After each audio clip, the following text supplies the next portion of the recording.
Pois é, meus amigos, Castlevania Noturno chegou ao fim. E que encerramento fantástico nós tivemos nessa segunda temporada. Com direito a combates épicos, magia ancestral, paixões avassaladoras, vampiros, demônios, criaturas de outras dimensões, enfim, todo esse caos junto e misturado usando a Revolução Francesa como cenário, o que deixou as coisas com um ar muito mais solene e grandioso para quem curte uma boa história. Olha, eu vou dizer para vocês que eu realmente gostei demais dessa segunda temporada de Castlevania Noturno. Achei que o fechamento da história até aqui foi muito bom. Inclusive, não ficou devendo nada pro que a gente viu na fase anterior das outras temporadas da série. E eu digo isso porque, além daquela temática da eterna luta entre o bem e o mal, sempre presente na história de Castlevania, Noturno apresentou pra gente outros temas, como o sincretismo religioso, a espiritualidade, a força dos laços familiares e as ações dos seres humanos quando são movidos pelo ódio ou pelo perdão, mesmo que isso seja muito difícil, seja o perdão oferecido a outras pessoas ou a si próprio. Então é isso, gente. Vamos lá, porque tem muita coisa pra gente falar sobre essa segunda temporada. Eu tenho certeza que esse vídeo vai ficar um pouco longo, mas se você gostou da série e é fã de Castlevania, eu tenho certeza que você vai gostar de algumas ideias que a gente vai trocar por aqui, beleza? Vambora! E assim, a princípio a gente tem que fazer uma pequena contextualização em relação à temporada passada, né? Vamos lembrar que os nossos heróis começam com aquele gosto amargo, aquela ressaca da derrota que eles acabam sofrendo, já que a Erzsébet consegue se aproximar cada vez mais da sua comunhão, do seu plano de se tornar o receptáculo da deusa egípcia Sekhmet na Terra e assim trazer a escuridão eterna, a escuridão total, para que os vampiros e as criaturas das sombras possam dominar a humanidade de vez, né? Para isso, ela precisou ali fazer uma espécie de ritual para trazer um eclipse artificial. Ela precisava de um certo sacrifício de sangue. Ela acaba usando a Terra que se oferece no lugar da sua filha Maria, né, o que acaba transformando a Terra numa vampira ali, separando mãe e filho, uma coisa, né, muito triste. E assim os vilões acabam vencendo na temporada passada. Os nossos mocinhos, os nossos heróis ali precisam fugir e a coisa só não é pior porque tivemos a chegada dele, né? O Alucard, o filho do Drácula, que quando chega, cara, não tem jeito. Quando o Alucard chega, ele rouba a cena, que ele tá com um visual muito mais próximo ali do Alucard, que a maioria da galera conhece e gosta, que é o Alucard do Symphony of the Night. Ele tá bem mais branco, bem mais pálido. A gente percebe que o cabelo dele tá diferente, né? Tá bem assim, não tá exatamente branco. É um cabelo que brilha ao sol, já que ele é um meio vampiro, né? Ele é um híbrido, ele pode andar tanto de dia como de noite. Quando a luz do sol bate no cabelo do Alucard, ele reflete uma coisa meio prateada, meio platinada ali. Enfim, né? Quando o cara chega, meu amigo, não tem pra ninguém. Ele chega, derrota a Drolta, que é aquela sacerdotisa de Sekhmet, e assim traz um pouco de esperança para o nosso grupo de heróis. Isso porque, segundo o Alucard, ainda existe uma pequena chance que eles impeçam que a Erzsébet se torne o receptáculo definitivo de Sekhmet na Terra, tá? Toda a história, toda a trama dessa segunda temporada gira em torno disso, dos heróis tentando impedir que a Erzsébet conclua, né, que ela vença ali, que ela chegue ao sucesso dos seus planos. E o que acontece? O Alucard explica, e segundo a mitologia egípcia também, de que as almas são divididas em três partes, em três aspectos: o Ba, o Ka e o Ankh. Né, que até agora a Erzsébet só conseguiu um desses aspectos, uma dessas partes da alma da deusa Sekhmet, e que eles ainda têm chance de impedi-la. Mas afinal de contas, o que é o Ba, o Ka e o Ankh? O Ba representa a personalidade e a mobilidade da alma no submundo. Ele era libertado do corpo após a morte. Os egípcios acreditavam que o Ba voava todas as manhãs para vigiar a família dos entes queridos, né, da pessoa morta. E na série, o Ba ele é representado pelo sangue, né, já que ele é aquela parte da alma que se esvai quando a pessoa morre. Ele é o sangue, né? Assim como o sangue se derrama, o sangue seca, o sangue derramado após a morte, o Ba é representado por ele, né? E é ali que a Erzsébet acaba tomando, ela faz aquele ritual com a Drolta, ela toma o sangue de Sekhmet e a cena consegue absorver o Ba da alma da deusa. Depois nós temos o Ka, que representa a força vital ou a essência vital. Ele era considerado um dos elementos responsáveis pelo corpo humano. Acreditava-se que o Ka também voava alegremente para aproveitar a vida na Terra dos Dois Campos, na vida após a morte. E na série, o Ka é representado pelo coração de Sekhmet, que está lá na sua múmia. Né, já que o Ka é a força vital, é a essência vital, é a parte da alma que representa o corpo humano, então eles usam o coração, né, que é o que bombeia o sangue, que é o que, entre aspas, mantém a essência vital circulando. Então eles precisam impedir a todo custo, né, que a Erzsébet tenha acesso ao coração da deusa Sekhmet. E por fim, nós temos o Ankh, que representa o princípio da imortalidade e a forma espiritual em que o morto vive no além. Ele era considerado a síntese do Ba e do Ka. Acreditava-se que o Ankh era o estado transformado e glorificado do falecido na vida após a morte. E quem acaba descobrindo sobre o Ankh da Sekhmet é a Anet. Ela recebe aquela dica ali dos seus guias espirituais, ela mesma acaba entrando naquele estado de meditação, e é ali que ela consegue viajar entre os mundos, né? Ela consegue projetar a alma dela entre os planos, atravessando ali a dimensão, né, dos seus guias e indo até o Duat, que é onde se encontra o Ankh da Sekhmet. O Duat é um reino vasto e complexo. Ele é composto por várias regiões que as almas dos mortos atravessam após a morte. O Duat é o reino do deus Osíris e de outros deuses e seres sobrenaturais. Os egípcios acreditavam que, para garantir uma passagem segura pelo Duat, seria necessário utilizar fórmulas mágicas, amuletos e rituais. E é aqui que a gente descobre que, na verdade, a Drolta e a Erzsébet estavam profanando a divindade de Sekhmet.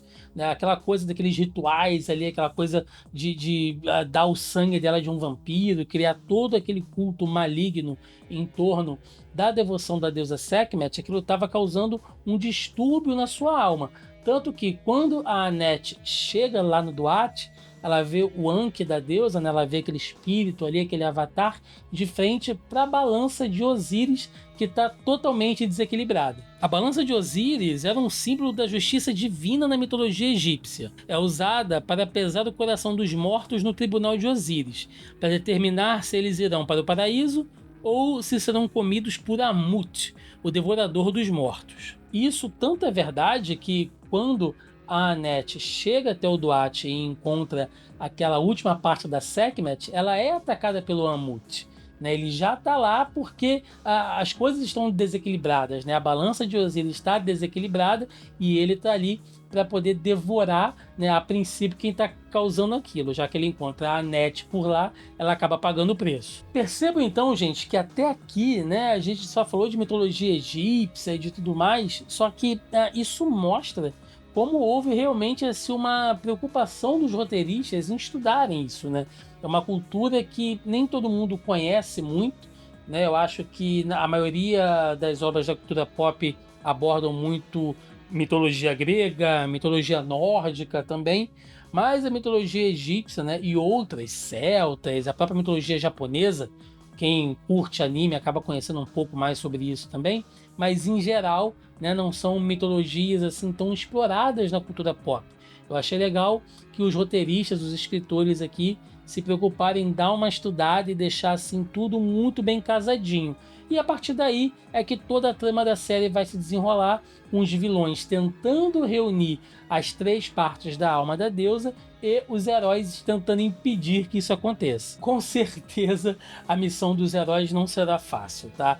Porque a própria Drolta acaba sendo ressuscitada ali pela máquina de forjar demônios do Abade Emanuel, né? O que transforma ela numa abominação, já que ela era uma vampira, né, que morre e volta na forma física ali de um forjador de almas, ali, um forjador de demônios. Né? Então ela acaba sendo uma outra coisa, um outro tipo de criatura, nem vampiro, nem demônio, super poderosa. Agora ela, assim como o Alucard, pode agir na luz do sol também, então acaba sendo um grande desafio. E o exército das criaturas da noite acaba sendo reforçado, já que ela vai lá confrontar, né, parte uma tropa do exército revolucionário, né? Vamos lembrar, a gente está dentro do período da Revolução Francesa. A Drauta vai lá, tem uma carnificina, né? Essa cena é bem brutal ali, sangue, desmembramento para todo lado, e ela pega todos aqueles corpos e assim, de uma vez, acaba triplicando, né, quadriplicando o número de forças do exército das criaturas da noite. Bom, apresentada a trama, vamos falar um pouquinho então dos núcleos e dos personagens ali e os principais fatos que envolvem cada um. Começando pelo Richter, que é um personagem assim que eu tava meio decepcionado na temporada anterior, eu admito. Aquele Richter que teve que fugir, que tava chorando o tempo inteiro, né? Até um pouco fraco, um pouco nerfado, digamos assim, mas que a gente entende que ainda era um personagem em construção. Né, ele ainda estava no processo de construção para se transformar naquele herói, né, naquele grande guerreiro Belmont que os fãs de Castlevania sabem, né, no que ele vai acabar se formando. Então, na temporada anterior a gente vê um pouquinho disso e aqui a gente vê mais da sua formação e do seu crescimento. E o Richter cresce bastante em todos os aspectos. Ele passa a dominar mais a sua magia. Você percebe que ele está menos impulsivo, ele está aquele garoto menos rebelde, né? Menos egocêntrico. Ele ainda gosta de se exibir uma vez ou outra, tanto que o Alucard está sempre chamando a atenção dele por causa disso, mas no geral a gente percebe que ele está amadurecendo um pouco mais, né? Ele está menos rancoroso com a questão da morte da mãe dele, principalmente depois do contato com o avô, o Just Belmont, e ele acaba desenvolvendo outras coisas também, né? Ele vai ficando mais sociável, ele vai se apaixonando pela Annette, ao mesmo tempo que ele está muito preocupado com a Maria, que é praticamente uma irmã dele. Enfim, né? Ele passa por esse processo doloroso de amadurecimento que no final da temporada mostra que ele está cada vez mais próximo realmente de ser o grande Richter Belmont que todo mundo espera. E se falamos do Richter, vamos falar do Alucard. Sim, Alucard, o personagem predileto de muitos, né? Como eu falei aqui, ele está bem mais próximo da aparência que ele tem no jogo do Symphony of the Night, ou seja, ele está bem próximo do ápice do seu poder, e o Alucard é aquilo, né? Ele é uma criatura antiga, ele é meio melancólico, a gente vai entendendo por que ele se afastou, né? Ele percebeu que o mundo estava passando por várias mudanças, a gente estava saindo ali da Idade Média, quando ele estava com o Trevor, com a Silfa, estava chegando ali próximo das grandes revoluções, né, do período das grandes guerras. Então o Alucard ele começa a querer viajar o mundo, ele quer ver essas mudanças de perto. Então ele vai para outros lugares da Europa, vai para a Índia, vai para o Japão. Ele cita que ele fica um bom tempo lá no Japão para ver um pouco dessas transformações. E a gente descobre também que ele se ausentou porque estava ficando muito doloroso para ele acompanhar a perda de tantas pessoas que ele gostava, já que ele é meio vampiro, né? Isso faz dele imortal ainda, e ele estava vendo os seus amigos, principalmente os Belmont, falecerem, né? Vão ficando velhos, ele continua a mesma coisa, as pessoas vão morrendo, aquilo estava sendo doloroso para ele, então ele resolveu partir. Mas no quesito poderes, a gente vê que ele está assim, nível máximo, né? Ele domina todas as suas transformações, transformação em morcego, transformação em lobo, névoa, a questão aquela super velocidade que ele usa, tá um espadachim fenomenal, provavelmente ele treinou bastante, né? Principalmente no período que ele estava lá no Japão. Inclusive ele já usa algumas magias do próprio Drácula aqui, aquela bola de fogo, né? Aquela bola flamejante ali, que é uma das magias mais fortes do Drácula, ele acaba usando na Erzsébet. Então nós temos o Alucard no ápice do seu poder. E acompanhando o Alucard e o Richter em viagem, nós temos a Annette. E cara, que personagem fantástica, né? Como ela se desenvolveu bem nessa temporada, porque assim como o Richter, ela é só uma menina, né? Ela é só uma garota, uma jovem. Só que ela teve que amadurecer muito mais rápido do que o Richter. Ela passou por coisas na vida dela que, assim, endurecem a alma, né? Perde a mãe, criada como escrava, passa pela Revolução de São Domingo, né? Tudo aquilo que é mostrado na história dela não é uma história fácil, né? Racismo, preconceito, violência. Ela cresce no meio disso tudo, então ela tem que amadurecer mais rápido, ela tem um coração ali um pouco mais duro, e com o passar do tempo a gente percebe que ela vai ficando um pouco mais amainada, digamos assim. Ela vai ficando um pouco mais sensata. Pelo contrário, ela começa ali a puxar um pouco o Richter quando ele vai se exaltando. Então acaba fazendo um contraponto bem legal entre ele e o Alucard, né? Mostrando que ela está ficando cada vez mais sábia.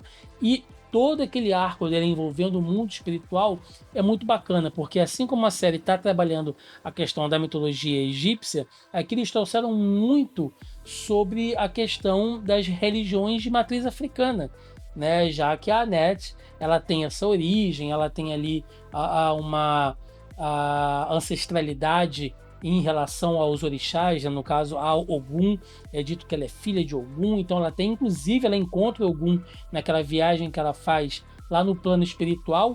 Uma coisa que eu fiquei admirado, assim, né? Se a gente já não vê muitas coisas na cultura pop em relação à mitologia egípcia, quem dirá, né, sobre religiões de matriz africana, cara.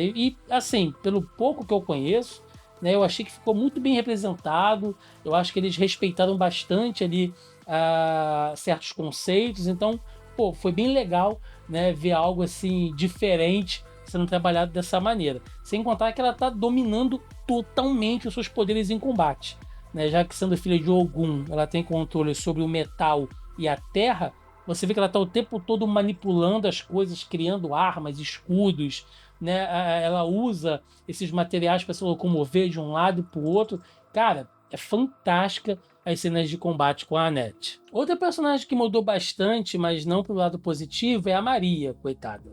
Tadinha, né? Ela tá tomada ali pela dor, pelo rancor, pela raiva, já que ela descobriu que o pai dela, o Abade, é um canalha, e a mãe acaba se sacrificando no lugar dela, né? Acaba virando vampira no lugar dela. Ela acha que os amigos fugiram ao invés de ajudá-la.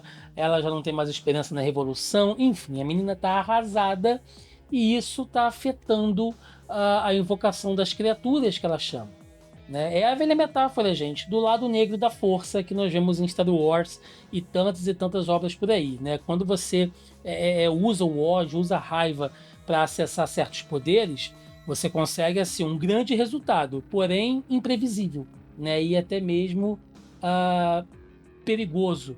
Então a Maria vai tendo que lidar com isso durante toda a temporada, e principalmente naquele momento em que ela enfrenta o próprio pai, né, o Abade. Numa morte terrível ali, o Abade morre suplicando, né? Ele não tem muita participação nessa temporada. Eu acredito que ele vai ser o gancho, uma continuação da série, mas isso a gente fala um pouquinho mais pra frente. Falando na Terra, a mãe da Maria, ela teve um destino terrível aqui, né? Ela se transformou numa vampira para salvar a própria filha. E assim, a Terra era a figura, era o estereótipo do mentor perfeito, né? Calma, complacente, paciente, cuidando do Richter, cuidando da Maria, e quando ela vira um vampiro, ela fica mais fria, mais soturna, mais raivosa, porém não necessariamente maligna. E isso é um efeito da natureza vampírica, né? Você se transforma numa criatura das sombras, numa criatura da noite, que tem que se alimentar de outras vidas para se manter, né? Para manter a sua imortalidade e saciar a sua fome. Então a Terra, como o Aurochs, eles não são necessariamente vampiros malignos, né? Mas precisam ceder à natureza vampírica em algum momento. É uma personagem que acaba se afastando também, e eu acredito que a gente ainda vai ver alguma coisa da Terra nas próximas temporadas. Nós tivemos também uma participação maior do Just Belmont nessa temporada. Ele vai lá, retoma o seu papel de caçador, desenterra lá o baú com as suas armas, com o seu sobretudo vermelho, e isso porque ele sai um pouco daquele estado melancólico em que ele estava. O contato com o Richter e com a Maria, né, já que o Richter é neto dele direto e a Maria também tem uma ligação com ele sanguínea, né, de certa maneira é família também. A chegada dos jovens na vida dele quebra aquele coração peludo velho dele, e ele percebe que sim, né, não há necessidade do mal sempre vencer como ele acreditava. agora ele também acha que é possível que o bem tenha alguma chance, né? E é essa esperança que faz, inclusive, que ele retome ali as forças, que retome o domínio da sua magia. Lembrando que o Justice é um dos Belmonts mais conhecidos assim por ser um usuário, né, excelente de magias elementais. E por fim, sobre os heróis, temos o Mizrak, que é o personagem mais humano de todos, né, literalmente. Ele é o cruzado caído, né? Ele é aquele guerreiro devoto à igreja que caiu em desgraça. Ele acabou vendo que tudo que ele fez com o Abade foi errado, que aquilo não ia dar em nada, que na verdade ele ajudou a trazer o mal e ele é torturado pela sua própria fé ou pelos conceitos de fé aos quais ele acredita, que ele foi doutrinado. Então o fato dele estar amando outra pessoa, né, que não necessariamente uma pessoa, ele gosta do Orox, que não só é homem, mas que também é um vampiro. Então isso vai, de repente, contra os dogmas aos quais ele foi educado na igreja, e aquilo vai torturando ele. Ele quer redenção, ele quer se autopunir também em algum sentido, né? Ele quer se entregar à batalha o tempo inteiro. O Orox vai lá, abraça ele, tem aquela cena que ele quer enfrentar a Drolta, coitado, né? Se ela estalar o dedo, o Mizakre explode, e o Orox vai lá, abraça ele, fala não vai. Ele começa a chorar ali, mostrando que o cara tá realmente assim, com a alma despedaçada, né? Lógico, ele é um grande guerreiro, mas ele se encontra ali nessa depressão, nessa ansiedade toda que ele vem sofrendo, o que deixa ele também numa situação muito difícil, já que ele é membro da Ordem de São João. Os Cavaleiros de São João, também conhecidos como Cavaleiros Hospitalários ou Cavaleiros de Malta, são uma ordem religiosa militar católica que surgiu no século XI. A ordem foi fundada em Jerusalém durante a Primeira Cruzada, por volta de 1099, para cuidar dos peregrinos cristãos que viajavam para a Terra Santa. A sua missão era prestar assistência médica e proteger os peregrinos, mas com o tempo tornou-se uma ordem militar. Ou seja, ele fazia parte de uma ordem que lutava para cuidar das outras pessoas, né, para estar sempre ali para proteger, para trazer o bem, né? Era um guerreiro santo que cai em desgraça. Então o arco do Mizrak, né, apesar de assim ficar apagado perante os outros personagens que são maiores, ainda assim é bem legal da gente acompanhar. Bom, já falamos dos mocinhos, dos heróis, vamos falar dos vilões, ou nem tão vilões assim, já que eu quero começar pelo Orox, que é um personagem que eu achei que ele não fosse ter tanto destaque na história, mas, cara, conforme você vai vendo as atitudes dele, as motivações dele, aquela coisa meio enigmática, vai se tornando cada vez mais carismáticos, assim, e você tá sempre esperando para ver o que ele vai fazer, né? E o Orox, ele é um personagem, assim como a Terra, ele é um vampiro, não necessariamente maligno, mas ele entende a sua realidade. Tá? O Orox, ele, assim, se a gente for pegar, fazer uma comparação, para quem gosta de entrevista com vampiro, né, que a gente falou muito aqui no canal também, a personalidade do Orox me lembra um pouco a do Armand, né, que é um cara que ele já viveu muito, né, ele é conhecido como o Azteca. Então vocês imaginem quanto tempo talvez ele tenha de transformado. Ele diz que já viveu mais de 250 anos. Eu acredito que já tenha vivido bastante. Então ele é um cara que ele não acredita mais muito em algumas coisas. Ele já não acredita mais que a humanidade possa se salvar. Ele sempre viveu em meio de guerras, conflitos, invasões. Só que ainda assim ele é alguém que cede ao amor. De tempos em tempos ele se apaixona e é aquilo que move ele, né? É basicamente assim a razão da sua existência, são esses amores que mantêm o coração morto e frio dele, né, batendo ali por alguma coisa ainda.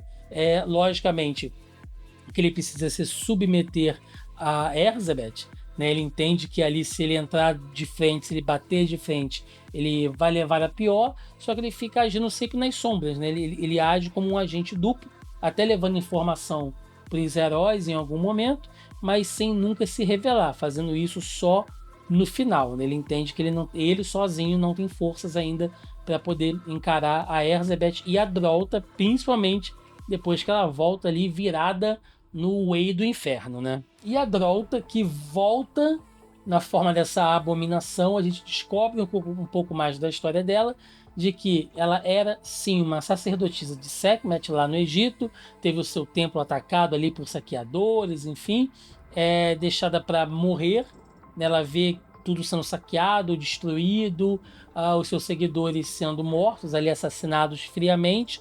Aquilo enche ela de raiva, enche ela de dor, e ela pede à deusa que dê a ela forças para se proteger e proteger outras pessoas.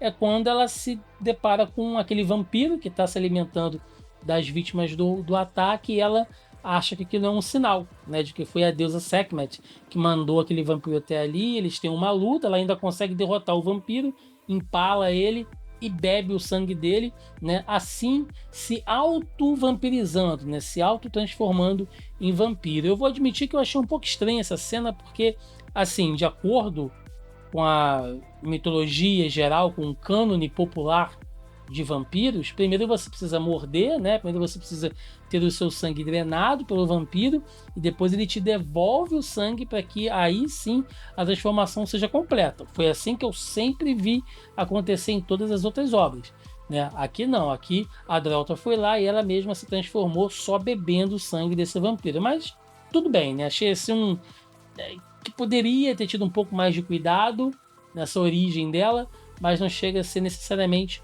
um defeito. Só que a gente percebe que ela fica obcecada, né? Que, de novo, falando sobre a metáfora do lado negro, ela foi tomada por isso, né? Ela foi tomada pela dor, pelo medo, pelo rancor, e isso faz com que ela se transforme numa sacerdotisa negra. Ela começa a querer trazer Sekhmet para a Terra para se vingar, para punir a humanidade que é mal, que é cruel, né, que não é necessariamente assim o que uma sacerdotisa de Sekhmet deveria fazer. E a Erzsebet, que a gente até então, né, é apresentado como uma grande vilã, na verdade ela é só um experimento da própria Drolta. A Erzsebet, que é inspirada, né, na condessa Elizabeth Bathory, que, segundo a lenda, né, era uma condessa que se banhava no sangue das virgens. Inclusive, quando mostra aquela cena de flashback, ela fala alguma coisa sobre isso, dá a entender que ela cometeu muitos crimes ali, que ela tirou muitas vidas, então é ligada com a lenda de Elizabeth, né, da condessa Elizabeth Bathory. A gente pode falar disso aqui em uma outra situação, mas basicamente a Drolta usa a Erzsebet como uma forma de trazer a Sekhmet de volta, já que ela vai fazendo ali os rituais, né, com seres humanos, com outras sacerdotisas, outras seguidoras, mas não dá certo. O corpo humano não tem força o suficiente para abrigar parte da alma de um deus, né? Imagina as três partes. Então ela cria uma vampira poderosa o suficiente e vai alimentando essa vampira, né, consequentemente, por, sei lá, acho que ela cita 135 anos, né, que ela vai alimentando a Erzsebet ali até que ela seja forte o suficiente para poder começar a manifestar a divindade de Sekhmet, né? Então a gente acaba descobrindo que a Erzsebet, na verdade, é fruto dos planos da Drolta. E falando dos personagens, né, acho que a gente conseguiu abranger os principais aspectos de cada um.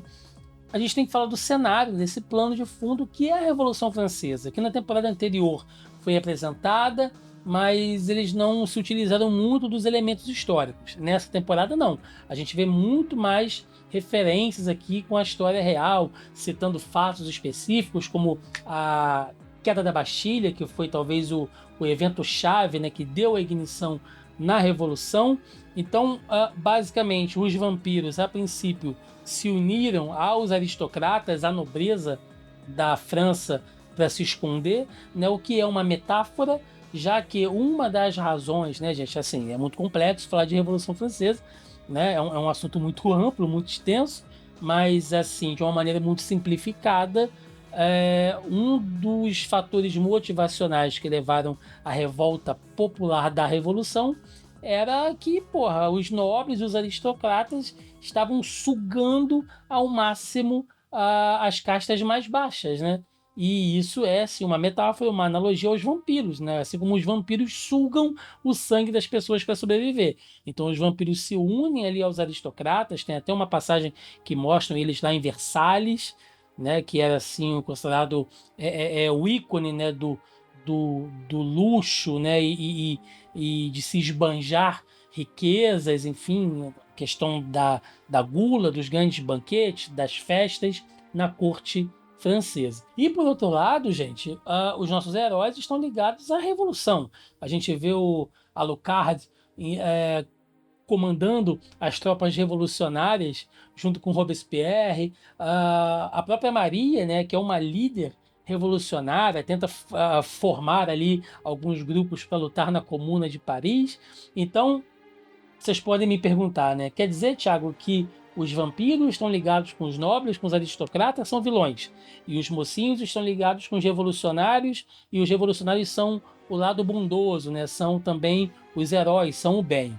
Não necessariamente, gente. De novo, né? A Revolução Francesa é algo muito complexo, e aqui nós temos algumas discussões, principalmente naquela cena em que o Alucard e a Maria, o Richter, enfim, chegam na praça onde o rei Luís XVI será executado, né? Nós temos ali outra referência, outro evento histórico muito importante, é a guilhotina, né? É a decapitação, me fugiu o verbo aqui, do rei Luís XVI, que é um marco na história da Europa, né? E coloca um fim, assim, no regime do absolutismo. Né? Nós temos um rei sendo executado em praça pública. E o Richter, ele levanta essa situação perante seus companheiros.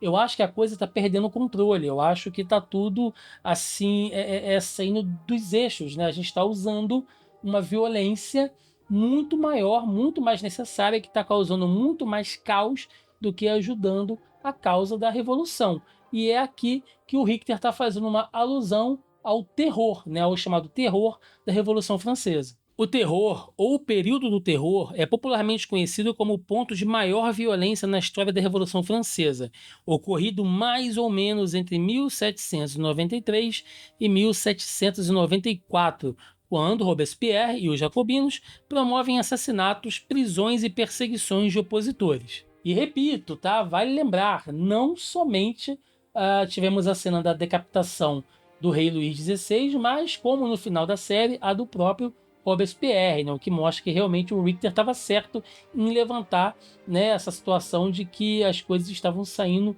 do controle em algum momento. Né? Eu adoro quando eles mostram assim, esses fatos históricos misturados com cultura pop, eu acho o máximo. E aqui, ainda falando desse campo político e histórico, tem um subplot assim que ele é muito suave, tá? Ele é muito sensível, mas acho que vale a pena a gente citar aqui, que é o conflito não só moral, né, não só ali daquela luta direta da Maria com o pai dela, o Abade Emanuel, mas também das visões de mundo, já que a Maria ela é um ótimo exemplo de jacobina, né? Ela está ali brigando pela revolução, gritando os lemas, né? Liberdade, fraternidade. Então ela está invocando o espírito revolucionário, enquanto o Abade ele é a personificação da igreja conservadora, já que a igreja, naquele período, ela era um dos maiores alvos da revolução.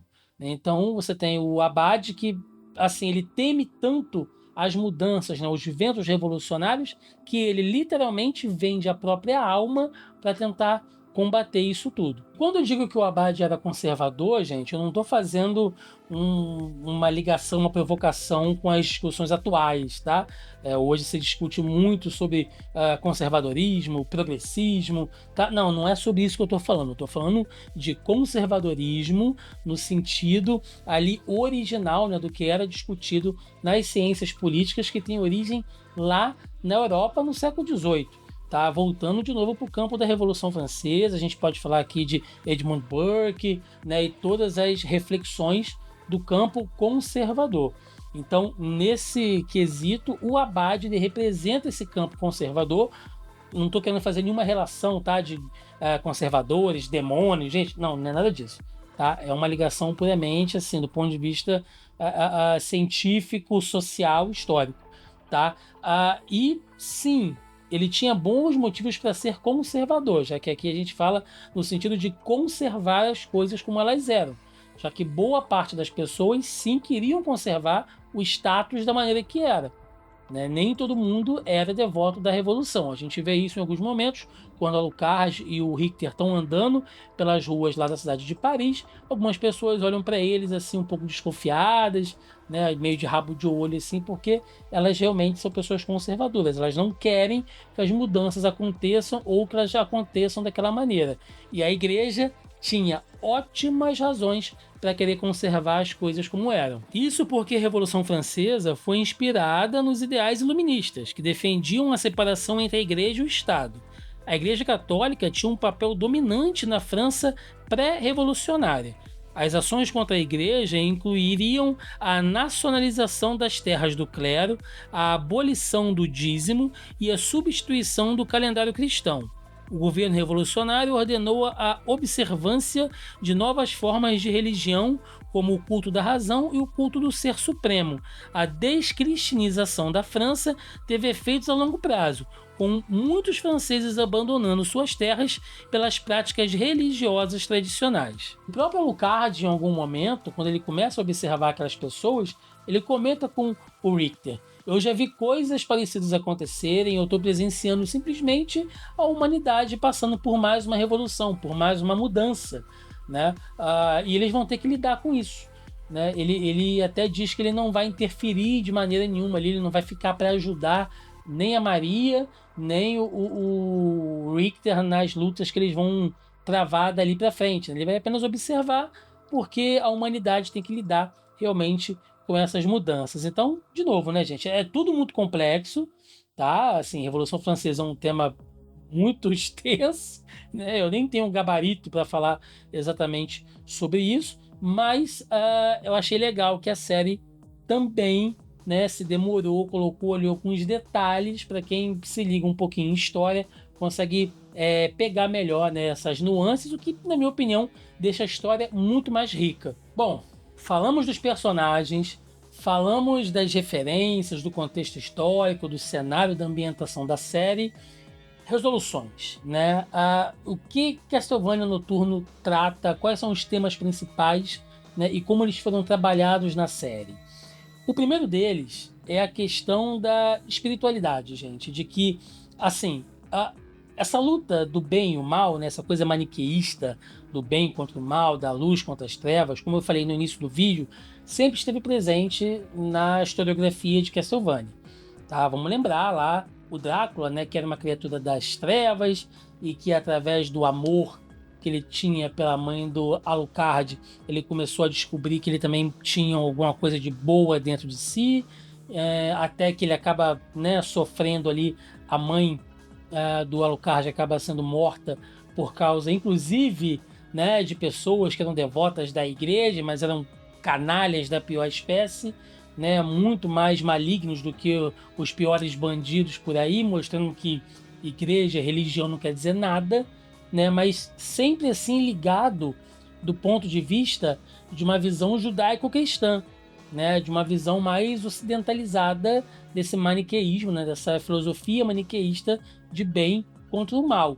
E aqui a série, nessa temporada, né, se a gente for pegar as duas temporadas de Noturno, eles se preocuparam em mostrar que não, cara, que esse conceito de bem e mal, ele é muito volátil, tá? E que não está necessariamente assim, só ligado do ponto de vista cristão.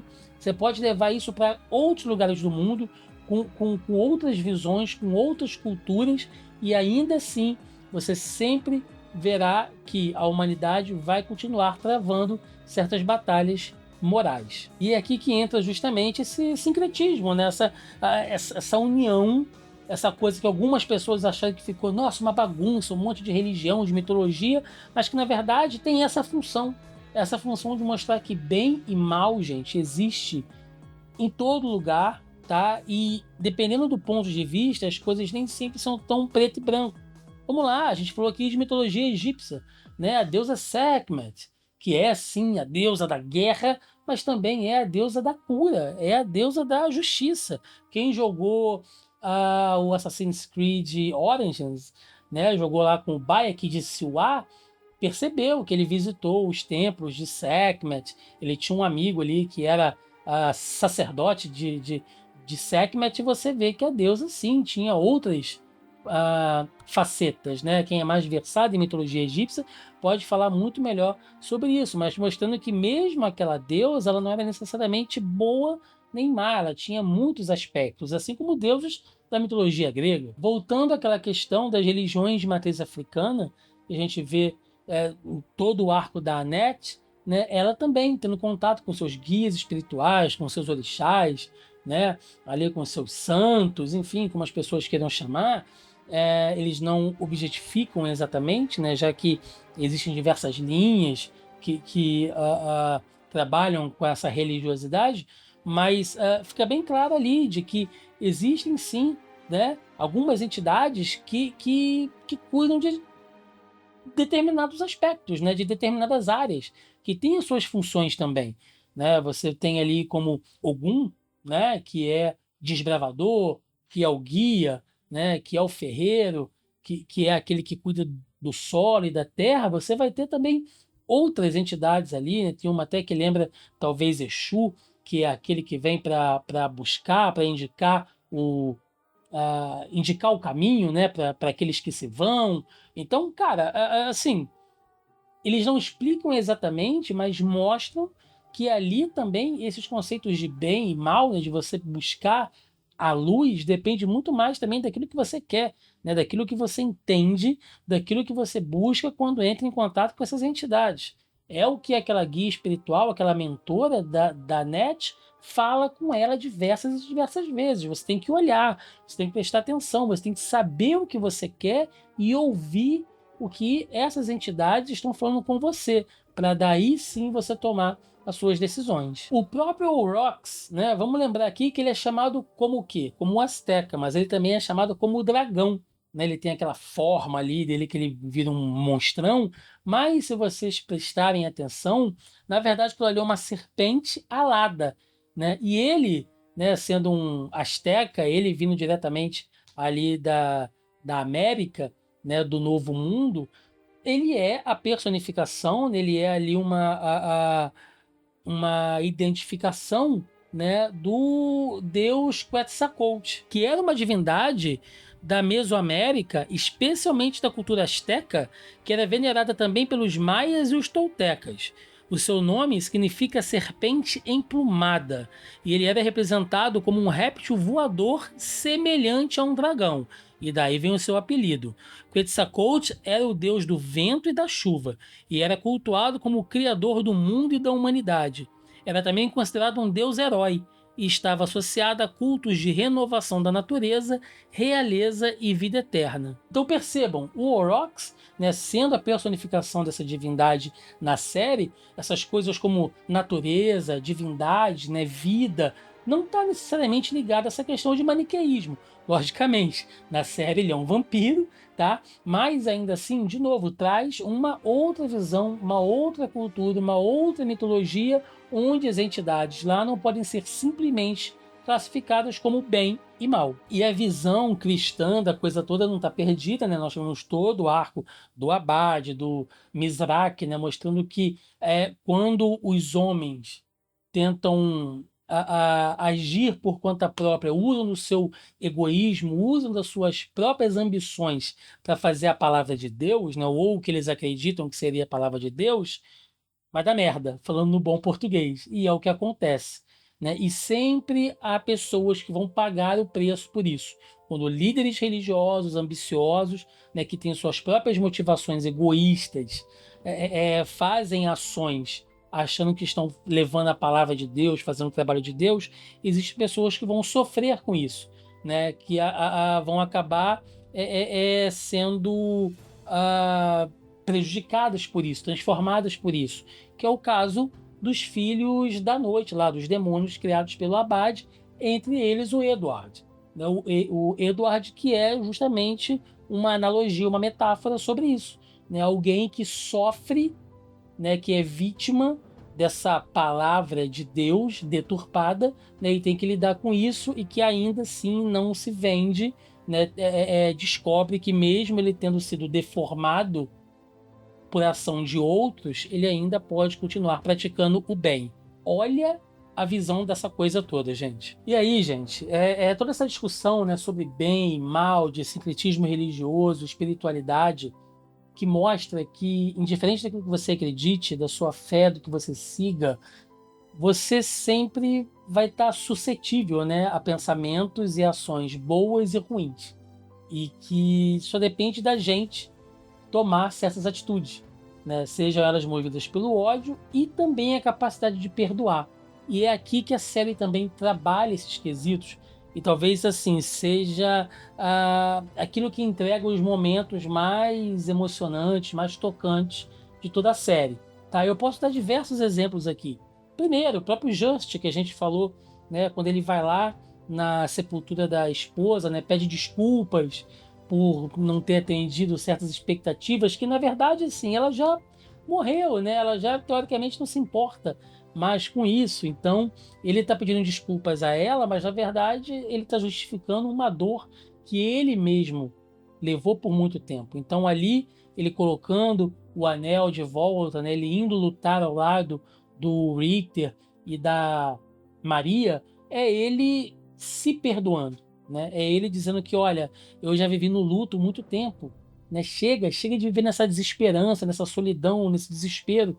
Vamos lutar, vamos procurar o bem, né? Mesmo eu sendo um velho, achando que a minha vida já não tem mais sentido, né? De que eu já fiz tudo o que eu deveria fazer, ainda assim há pelo que lutar, cara. Isso é muito bonito. A própria Maria, quando ela altera ali, ela consegue alterar o alinhamento das criaturas que ela está invocando, né? Que não é que ela esqueceu, né? Não é que ela não se importa mais com o que aconteceu com a mãe dela, não é que ela não está sendo impactada pelo fato de ter matado o próprio pai.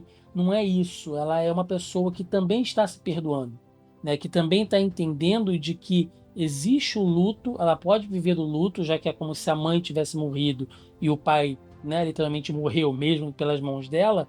Ela pode controlar essa dor, né? Que existe sim um compartimento dentro dela que vai ter esse lado escuro, mas que as pessoas em volta não precisam sofrer com isso, né? E que ela tem que ter essa maturidade, ela tem que ter essa visão, essa visão mais fraternal, né? De tentar cuidar das pessoas na sua volta e de que ela pode realmente escolher aquilo que ela bota para fora. E o que ela bota para fora são as criaturas que ela invoca.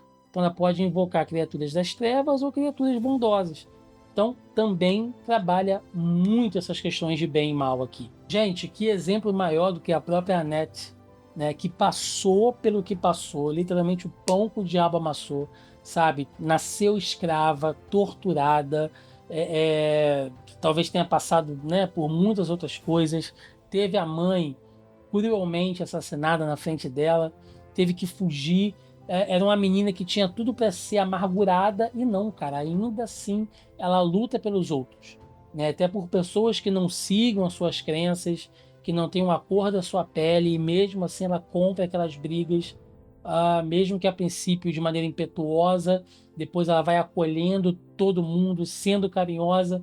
Então, de você ainda assim ter uma vida de merda e ainda assim conseguir oferecer amor, que é o que ela consegue oferecer ao Richter no final, né? Ela que é uma menina que teve que aprender a curar as suas próprias feridas e no final ela está tratando das figuras das feridas do Richter, é uma mensagem muito forte. A Drolta, né? A gente falou aqui do Abade, que é um cara que se corrompeu, que levou a palavra de Deus de uma maneira errada. A própria Drolta ali no final, quando ela está sendo confrontada por Sekhmet, ela fica em choque, né? Ela, nossa, mas eu fiz por você, eu fiz o que eu achei que era o correto, né? E a Sekhmet fala para ela, mas eu nunca quis isso, eu nunca pedi isso.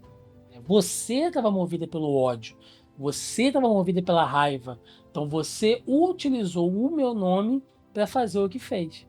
Então, de novo, você principalmente se um líder espiritual como o Abade, como a própria Drolta era, né, quando você é um líder religioso, seja lá de que religião for, de que seita, de que fé, né, você tem que ter essa responsabilidade de que você não pode ceder a qualquer impulso, porque outras pessoas vão te seguir, outras pessoas dependem da sua palavra, outras pessoas vão te escutar e tomar você como exemplo. Então ali ela foi cobrada por tudo isso. Por fim, gente, o próprio Richter, que no final tem o apoio, né, tem ali a ajuda do Orox para derrotar a Erzabeth. E depois ele se vira pro Orlox e fala: eu te odeio, eu vou te matar, mas não vai ser hoje, né? Mostrando que sim, ele amadureceu, né? Ele poderia ali tentar se vingar do Orox naquele momento. O próprio Orox não fugiu, né? Inclusive o próprio Orox sabe que se o Richter um dia quiser vir atrás de vingança, ele tecnicamente tem esse direito, porque vamos lá, né? Aqui a gente está falando de uma espécie de paradoxo de que quando você quer se vingar, né, o mal que a semente da vingança traz, porque a mãe do Richter matou o amante do Orox, tá? Então aquilo causa uma raiva nele. Ele tinha, tecnicamente, né, a, a opção de se vingar. Ele vai e se vinga matando a mãe do Richter. Ele não mata o Richter, que era só uma criança. Ele fala: olha, eu não vim aqui por sua causa. E eu não fiz isso com a sua mãe por prazer. Eu fiz porque ela tirou alguém de mim e eu vim aqui me vingar. No futuro, você tem o direito de fazer isso também, né? Então, cabe a alguém interromper esse ciclo de vingança, de ódio, né? E aqui foi o Richter, quando ele não agradece, ele não curva a cabeça para o Rox, mas ele quebra o ciclo, ele quebra o ciclo de vingança, né? Então, mostrando que o perdão, cara, nesse ponto, né, por mais que não seja necessariamente algo de submissão, ele é doloroso, ele é difícil, mas às vezes, se você quer ver mudança, você precisa ceder. Bom, a gente falou aqui de temas profundos, né, de espiritualidade, de filosofia, de religião, de história, mas e a porradaria, Thiago? A porradaria é sensacional, gente. Assim, nós tivemos ótimas cenas de combate durante toda a temporada, muita magia, muita luta com armas, espadas, chicote. Os dois últimos episódios, o sétimo episódio, então, é assim, meu amigo, eu fiquei sentado na cadeira, grudado, assim, vendo aquelas batalhas, aquelas lutas fenomenais, né? Vamos dar destaque aqui para a luta do Just, do Richter e da Maria contra a Erzabeth, os três lutando em sincronia, usando os poderes contra ela, foi fantástico, com a trilha sonora de Castlevania tocando de fundo, assim, no heavy metal. Cara, é de arrepiar, eu fiquei arrepiado ali. Tá? E depois a luta conjunta do Richter com o Alucard, né? Mostrando o Alucard mais uma vez lado a lado, ombro a ombro, com o Belmont, sabe? É fantástico, assim. O nível da animação continua excelente. Palmas aqui, ó, para Powerhouse Studio, né? Que é quem produz a animação, a série de Castlevania para Netflix. Os caras são conhecidos por fazerem outras obras, outros animes. Demora, mas fica fantástico, cara. Fica sensacional. Mais uma vez, um nível de produção excelente. Bom, previsões para o futuro, né? Vai ter continuação, não vai ter continuação? Até agora tá ali em aberto, né? Até o momento que eu tô gravando esse vídeo, mas certamente teremos ali mais uma temporada de Castlevania. Eu sempre ouço algumas pessoas falarem que, ai, mas essa série é muito ruim, ela é flop.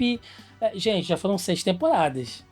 Que série flop da Netflix tem 6 temporadas, tá? Você pode não gostar, você pode achar que é ruim, mas daí dizer que é fracasso, que é flop, não dá, né? Então devemos ter ali uma próxima adaptação.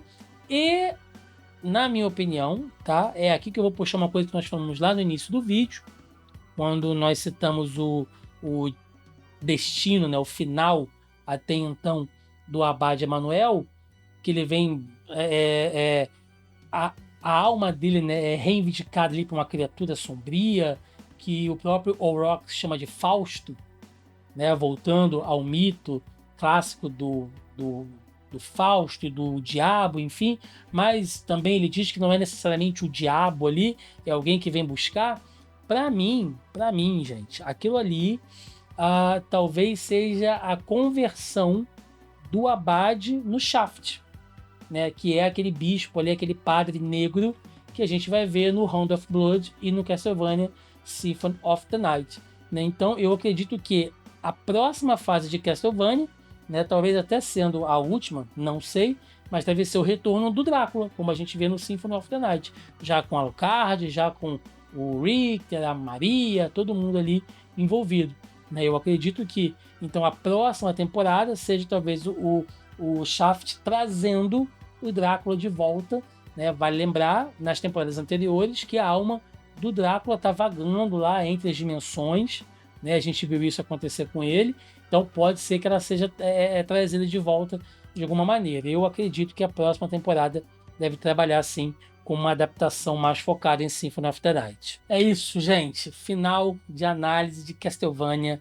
Noturno, segunda temporada. Pois é, eu sei que ficou um vídeo longo, longuíssimo, mas se você chegou até aqui, cara, assim, primeiro eu quero te agradecer, tá? Pela sua atenção, pelo seu tempo, pela sua audiência. E eu queria dizer que, assim, na minha opinião, tá? Eu acho ainda que Castlevania é uma das melhores séries baseadas em games que a gente tem atualmente, né? Eu sei que tem pessoas que não gostam, de vez em quando recebo aqui alguns comentários aqui no canal de gente dizendo que não gosta, enfim, que não gostou disso ou daquilo. Tudo certo, ninguém precisa gostar, cada um tem o seu direito de gostar ou não. Eu não tô aqui para dizer se você tem que gostar ou não da série. Eu acho que ficou bem claro que eu, pelo menos, gosto bastante, né? Então eu acho que quanto mais você gosta, mais você se aprofunda naquela história, sabe? Eu acho que mais você percebe certos detalhes, você faz leituras um pouco mais elaboradas, um pouco mais profundas. Então é por isso que eu gostei tanto de Castlevania, é por isso que o vídeo ficou tão longo, e é por isso que eu acho que vale a pena a gente falar. Eu acho importante quando você tem uma obra de cultura pop que vai além do entretenimento básico, sabe? Eu vejo uns comentários, né, reiterando, todo mundo tem um direito de não gostar, mas às vezes eu vejo uns comentários, umas críticas sobre Castlevania, e isso vale, tá? Para outras obras também, tipo, mas essa adaptação é ruim porque, sei lá, o Alucard apareceu fazendo isso ou aquilo, sabe? Ou então, essa série é um lixo por causa da lacração, e aí, sei, lacração pode ser qualquer coisa, não sei exatamente do que a pessoa está falando, né? Ou então, mas aqui eles botaram o Trevor lutando com não sei quem, mas no jogo ele não enfrenta esse boneco, então a adaptação é ruim. Gente, assim, eu acho muito raso, sabe? Eu acho até meio bobo essas análises, assim, sinceramente, porque sei que estou sendo repetitivo, né? Todo mundo pode gostar ou não, mas assim, se você quer criticar alguma coisa, eu acho que pode melhorar alguns argumentos, sabe? Eu acho que para uma série que tem tantas coisas, né? Tem tantas nuances. Olha quanto tempo a gente está falando de Castlevania aqui. Então, sempre quando chega uma pessoa e fala, eu não gostei, e aí joga um negócio tipo, sabe, mínimo, eu falo, pô, mas você vai condenar a série inteira por causa de uma ou duas coisinhas, cara? Mas tudo bem, né? Fica para a leitura de cada um. Aqui no canal, eu gostei, a gente aqui como um todo, gostamos bastante de Castlevania Noturno. Quem sabe a gente não fala mais sobre ela aqui, quem sabe a gente não faz um podcast. Se vocês quiserem, eu estou com muita vontade de repente fazer um vídeo só focado nessas questões religiosas, né? Vamos falar um pouco mais de mitologia egípcia, vamos falar um pouco mais aí dessa mitologia das religiões de matriz africana. Vamos tentar unificar um pouco mais, né? Explorar aí talvez com algumas curiosidades esse lado espiritual religioso da série. Quem sabe não fica um vídeo interessante. Depende de vocês. Se vocês quiserem mais conteúdos de Castlevania Noturno, deixa nos comentários a opinião de vocês. Se você gostou, espero que você tenha... se você gostou da série, espero que você tenha gostado do vídeo, tá? Então dá aquele like aí bacana pra gente, que fortalece a gente demais. Se você não gostou de Castlevania Noturno, espero pelo menos que eu tenha conseguido trazer talvez alguma visão, alguma coisa que pode ter passado desapercebido, né? Quem sabe eu não consegui criar aqui um um pouquinho mais de interesse em você. Quem sabe você não se propõe a dar uma segunda chance à série baseada com alguma ideia que a gente trocou aqui. Ou também, se não gostou, tá tudo bem, pode dar o dislike, não tem problema. Mas se inscreva no canal se você acha que o nosso trabalho merece. Se inscreva no canal aí que nos ajuda e nos incentiva bastante. É isso, gente. Obrigado pela audiência de vocês, pelo tempo de vocês. Vou ficando por aqui. Até a próxima. Valeu!